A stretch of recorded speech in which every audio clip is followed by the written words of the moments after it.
गोसोखौ खुसि मोनदों मानो होनोब्ला नोंथांमोना आंजों बेरायफानानै निस्सय नुनो मोनबाय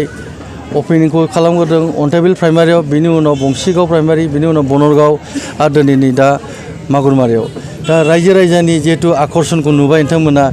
जेरावबो मोनब्रै जों दा खालामनायाव लोब लोब रायजो राजा ओंखारदों जोंनि बिपिएफ दोलोखौ मोजां मोननानै जोंनि हाग्रामा सारखौ मोजां मोननानै जेरावखि थाङा रायजोआ लोब लोब दैबानाफोर बादि जायो बर' रायजो राजायाबो बिराद सालाक जाबाय दा बिथांमोनखौ दसे मोखां नुजाहैनानै होनाय समाव गासिबो जोंनि बिपिएफआवनो दाबायजोबगोन भटखौ बेहाय खुनु माबा गैया जोंनाव जेनेबा जिहेतु जोंनि मानसिफ्रा दिनैनि दिनाव एसे